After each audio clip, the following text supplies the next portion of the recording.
Hello दोस्तों, कैसे आप सभी। मैं हितेश आप सभी का स्वागत करता हूँ यूट्यूब चैनल ज्ञान विद्यालय में। दोस्तों, जैसे कि आप सभी जानते हैं एसएससी एमटीएस की वैकेंसी आने वाली है 2024 की, जिसके मई से फॉर्म फिल होने स्टार्ट हो जाएंगे। तो अब मैंने आप लोगों के लिए एक नए सेशन स्टार्ट किया, जिसमें टॉपिक वाइज हम सारी क्लास को कवर करते हुए आगे चलते रहेंगे। तो जैसे कि आज की क्लास है, इसलिए मैं आपको इंट्रो के माध्यम से कुछ समझाना चाहता हूँ। जैसे कि आज की क्लास ज़्यादा लेंथी नहीं होगी, शॉर्ट ही क्लास है और ज़्यादा क्वेश्चंस भी नहीं है। तो आगे से टॉपिक वाइज क्लास होगी और साथ में कुछ मैं ट्रिक्स भी लेके आऊँगा, जैसे कि स्टैटिक जीके की, जिससे आपको कोई भी प्रॉब्लम ना हो। तो चलिए अपनी वीडियो को स्टार्ट करते हैं। दोस्तों, यदि आप इस चैनल पर पहली बार जुड़े तो please like share and subscribe करना ना भूलें। तो चलिए आगे बढ़ते हैं। तो दोस्तों, जैसे कि पहला क्वेश्चन, निम्नलिखित में से कौन सा शब्द 1975 में भारतीय संविधान की प्रस्तावना में शामिल नहीं किया गया था। तो वो कह रहा है कि ऐसा कौन सा शब्द है जो भारतीय संविधान की प्रस्तावना यानी कि प्रीमेबल जिसे बोलते हैं। ठीक है दोस्तों, इंग्लिश में क्या बोलते हैं, प्रीमेबल। और ये किस आर्टिकल के अंदर आती है, आर्टिकल 1 के अंदर आती है। ठीक है, हर क्वेश्चन से जो भी फैक्ट्स बनेंगे मैं साथ में आपको एक्सप्लेन करना चलूँगा। ठीक है, तो 1975 में कौन सा शब्द नहीं जोड़ा गया था यानी कि नहीं था, इंटीग्रिटी, अखंडता। ठीक है, अगला क्वेश्चन दोस्तों, भारतीय संविधान का कौन सा अनुच्छेद यह निर्धारित करता है कि राज्य के नीति निर्देशक सिद्धांत या तत्व किसी भी न्यायालय द्वारा परिवर्तनीय नहीं है। तो ऐसा कौन सा आर्टिकल बताता है, आर्टिकल 37 बताता है। ठीक है, यानी कि इसका मतलब क्या है दोस्तों, सबसे पहले तो हम देख लेते हैं डीपीएसपी की बात हो रही है। ठीक है, जिसे हिंदी में क्या बोलते हैं, राज्य के नीति निर्देशक तत्व बोलते हैं। तो डीपीएसपी की फुल फॉर्म भी पूछ लेता है कभी कभार एग्जाम के अंदर। तो क्या होता है, directive principle of state and policies. ठीक है, तो इस चीज़ को भी आप याद रखेंगे। ठीक है, और दूसरा आपसे पूछ लेगा कि जो डीपीएसपी है वो किस आर्टिकल से लेकर किस आर्टिकल के अंदर क्या आता है। तो आर्टिकल 36 से लेकर 51 तक, यानी 36 से लेकर 51 तक डीपीएसपी के बारे में वर्णन किया गया है संविधान के अंदर। ठीक है, और इसको किस देश से अडॉप्ट किया गया ये भी पूछ लेता है। आयरलैंड के कॉन्स्टिट्यूशन यानी कि आयरलैंड के संविधान से हमने अडॉप्ट किया है इसे। ठीक है, तो 37 का बेसिकली मतलब क्या होता है, यानी कि जैसे कि आप सभी जानते हैं फंडामेंटल राइट, जिसे फंडामेंटल और मूल अधिकार बोलते हैं हिंदी में, मौलिक अधिकार।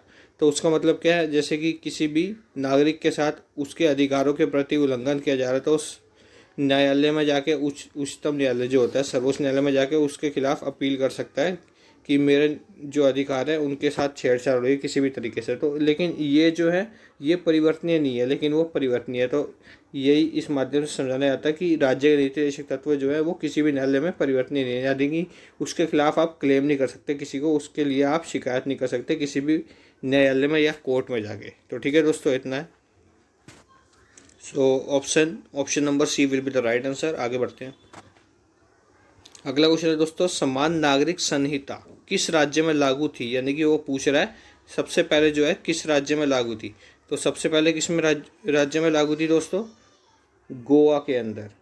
ठीक है, और ये आर्टिकल 44 के अंतर्गत यूनिफॉर्म सिविल कोड के बारे में बताया गया है। और रिसेंटली कौन से स्टेट ने इसे पारित किया है, तो ये भी पूछ लेगा आपसे, क्योंकि ये रिसेंटली करंट अफेयर का क्वेश्चन है। तो उत्तराखंड ने इसे क्या किया है, रिसेंटली समान नागरिक संहिता वाला स्टेट बन चुका है। आगे बढ़ते हैं दोस्तों, लोकसभा के निर्वाचित सदस्यों की अधिकतम संख्या कितनी है। तो चलिए लोकसभा के बारे में देखते हैं। आप सभी जानते हैं लोकसभा का गठन कब हुआ था, 1951 से 52, या कुछ में क्या लिखा है 52 से 53। ठीक है, तो आप बेसिकली 1951 से 52 वाला मानेंगे। ठीक है, तो इसका मतलब क्या है, 1951 से 52 में जब पहली लोकसभा बनी थी तो उस समय लोकसभा की सीट्स कितनी थी, टोटल 500, यानी कि 500 सीट्स थी। तो उसके बाद जैसे जैसे अमेंडमेंट होते गए, संविधान संशोधन होते गए, तो उसके बाद 525 हुई। कब, 7वां संविधान संशोधन, जो कि कब हुआ था, 1956 में, जिसके अंतर्गत 14 राज्य और 6 यूनिट टेरिटरी थे हमारे देश में। ठीक है, उसके बाद क्या हुआ दोस्तों, फिर 525 से बढ़कर ये कितनी हो गई, 545 हो गई। कब हो गई, 1973 और 31वां कॉन्स्टिट्यूशनल अमेंडमेंट के तहत ये 545 हो गई। फिर उसके बाद ये 550 हो गई, ठीक है, 1987 में। तो इस तरीके से आप ये सीट्स भी याद रखेंगे। लेकिन वो पूछ रहा है इलेक्टेड मेंबर कितने हैं, यानी कि निर्वाचित सदस्यों की संख्या कितनी है, तो वो 545 है। और यदि क्वेश्चन ऐसे लिखा होता लोकसभा के सदस्यों की अधिकतम संख्या कितनी है, तो आपका आंसर राइट होता 550। ठीक है दोस्तों, चलिए आगे बढ़ते हैं। तुर्की किसके बीच स्थित है, तो तुर्की किसके बीच स्थित है दोस्तों, basically option number second will be the right answer, काला सागर और भूमध्य सागर के बीच। और तुर्की का आप सभी जानते हैं, अभी रिसेंटली नाम भी चेंज हो गया, तो तुर्की का नया नाम क्या है, तुर्की है। ठीक है दोस्तों, आगे बढ़ते हैं। संविधान के किस अनुच्छेद में स्वतंत्रता का, यानी कि धार्मिक स्वतंत्रता का अधिकार का उल्लेख किया गया है। थोड़ा ट्रांसलेट मिस्टेक है, तो आप ध्यान से पढ़ेंगे। धार्मिक स्वतंत्रता के अधिकार के बारे में कौन से आर्टिकल के अंदर वर्णन किया गया है, तो आर्टिकल 25 से 30 यानी कि 25 से 30 के बीच में बताया गया है कि धार्मिक स्वतंत्रता का अधिकार है। और पहला जो है इसमें क्या है, राइट टू इक्वलिटी, जिसे हम क्या बोलते हैं, समानता का अधिकार। ठीक है, इस तरीके से आप पढ़ेंगे। और आर्टिकल 23 से 24 कौन सा है, राइट टू अगेंस्ट एक्सप्लॉयटेशन। तो इसका मतलब क्या है, सब शोषण के विरुद्ध स्वतंत्रता। ठीक है दोस्तों, इसको याद रखेंगे आप। और 19 से 20 में क्या है, स्वतंत्रता का अधिकार है। ठीक है, अगला क्वेश्चन है भारतीय संविधान को कब अपनाया गया। तो भारतीय संविधान को कब अपनाया गया था दोस्तों, 26 नवंबर 1949 को। और इसी दिन हम क्या बनाते हैं, हर वर्ष संविधान दिवस मनाते हैं 26 नवंबर को। तो डी आंसर राइट होगा। निम्नलिखित में से कौन सा तृतीयक आर्थिक गतिविधि है। ठीक है, यानी कि वो पूछ रहा है जो टेरिटरी सेक्टर है वो कौन सा है इन चारों में से, तो कौन सा है, ट्रेडिंग। जैसे कि आप सभी जानते हैं प्राइमरी सेक्टर कौन सा होता है, जैसे कि यहाँ लिखा है फार्मिंग या कृषि बोल रहे जी आप। ठीक है, ये क्या प्राइमरी सेक्टर के अंदर आता है।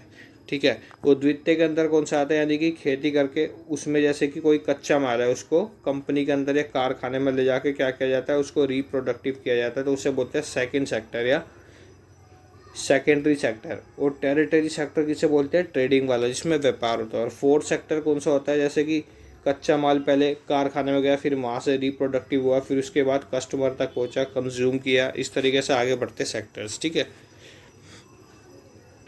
किस अर्थशास्त्री ने अवसर लागत का सिद्धांत दिया था, तो किसने दिया था, गोटफ्राइड हैबेरियर ने। निम्नलिखित में से कौन सी श्रीलंका की सबसे लंबी नदी है, तो श्रीलंका की सबसे लंबी नदी कौन सी है दोस्तों, महावेली। और कर्नाली जो है ये कहाँ की है, ये नेपाल की सबसे लंबी यानी लॉन्गेस्ट रिवर है। और एशिया की ये कौन सी है, यांगसे, ये एशिया की रिवर है। तो देख सकते हैं आप, एक ही क्वेश्चन से कितने सारे फैक्ट्स देखने को मिलते हैं। और वोल्गा जो है कहाँ की है, रशिया यानी कि रूस की। तो option number B will be the right answer. Bharat की सबसे बड़ी अंतर्देशीय खारे पानी की झील सांबर किस राज्य में स्थित है, तो सांबर लेक जो है दोस्तों राजस्थान के अंदर है।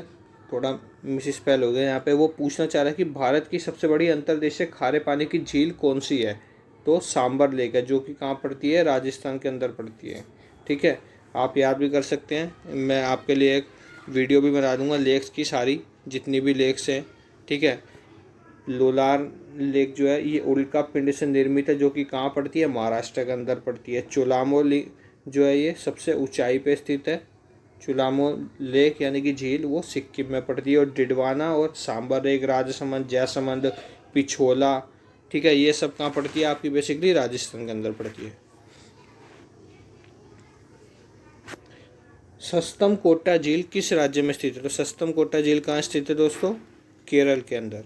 निम्नलिखित में से कौन सा शब्द बौद्ध स्तूप की वास्तुकला से जुड़ा हुआ है, तो कौन सा जुड़ा हुआ है, हर्मिका। स्मारकों के प्रसिद्ध खजुराहो समूह का निर्माण किसके द्वारा कराया गया था, तो किसके द्वारा कराया गया था दोस्तों, चंदेल वंश यानी कि चंदेल शासक जो थे उनके द्वारा खजुराहो समूह का निर्माण किया गया था। क्वेश्चन घुमा के भी ऐसे पूछ लेता है, खजुराहो के मंदिरों का निर्माण किस शासन के दौरान यानी किस शासन के तहत किया गया था, तो चंदेल। ठीक है।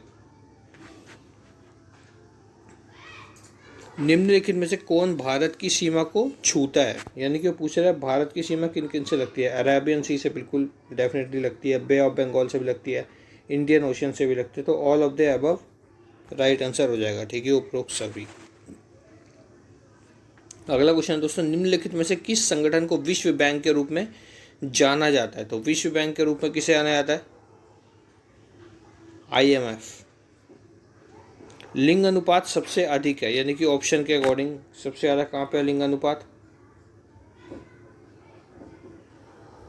केरल राज्य में। ठीक है दोस्तों, और सबसे कम कहाँ पे है, हरियाणा में। और यदि यहाँ पे केरल नहीं होता और कोई ऑप्शन होता तो मिजोरम राइट होता। ठीक है दोस्तों, यहाँ पे गलत शो हो रहा है आंसर, तो आप इसको ध्यान ना देंगे, केरल आंसर राइट होगा। ठीक है दोस्तों, निम्नलिखित में से किस नदी को दक्षिण गंगा के नाम से जाना जाता है, दक्षिण गंगा के नाम से किसे जाना जाता है दोस्तों, गोदावरी को। ठीक है, इसे वृद्ध गंगा भी बोल सकते हैं आप। ठीक है, दक्षिण गंगा भी बोलते हैं, इस तरीके से क्वेश्चन पूछ सकता है आपसे। निम्नलिखित में से कौन सी नदी मीठे पानी की डॉल्फिन का घर है, यानी कि कौन सी नदी ऐसी है जिसमें मीठे पानी की नदी है जिसमें डॉल्फिन पाई जाती है, तो कौन सी है, बेसिकली गंगा नदी। तो गंगा नदी के बारे में देख लेते हैं। गंगा नदी की लेंथ पूछता है हमेशा 2525 किलोमीटर, और ब्रह्मपुत्र की सबसे ज़्यादा है, लेकिन भारत की सबसे बड़ी और सबसे लंबी नदी कौन सी है, गंगा नदी। और यदि एशिया की ओर पूछ ले तो ब्रह्मपुत्र, जिसकी 2900 किलोमीटर है। ठीक है, लंबाई। इस तरीके से आप याद रखेंगे। अगला क्वेश्चन है, RBI के वर्तमान गवर्नर यानी कि रिसेंटली 2023 में कौन थे, तो अभी भी वही है बेसिकली, आप जानते हैं, शक्तिकांत दास। भारत में केंद्रीय मौद्रिक नीति प्राधिकरण कौन है, तो कौन है, RBI।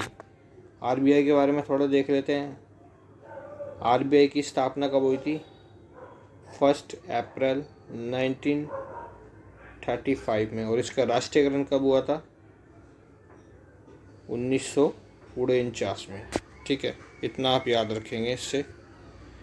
Who is the author of the book queen of fire, यानी कि क्वीन ऑफ फायर के लेखक कौन है, तो कौन है, देविका रंगाचारी।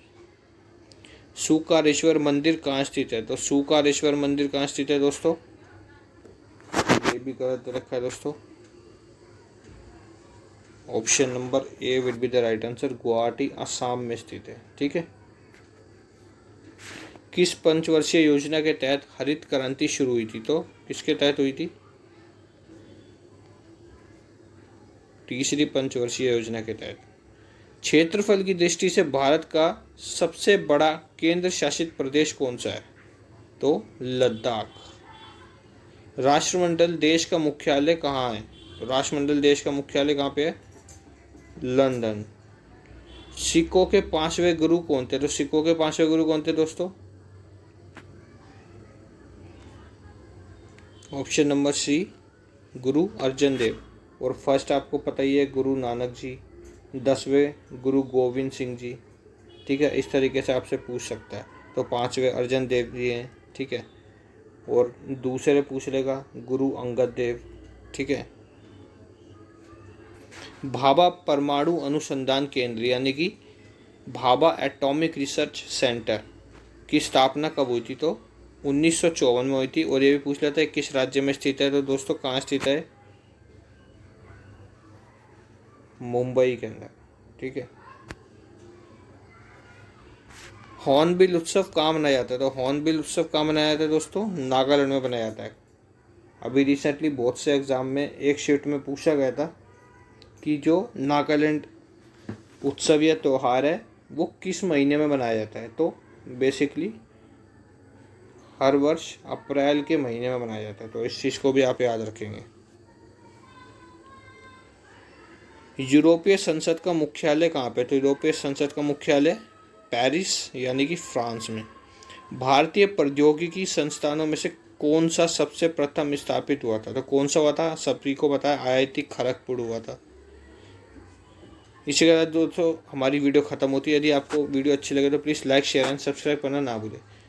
और मैं आपके लिए बहुत ही जल्द अब ट्रिक वाली वीडियोज़ लेके आऊँगा, साथ में एक्सप्लेन करते हुए, ठीक है। Thanks watching my video.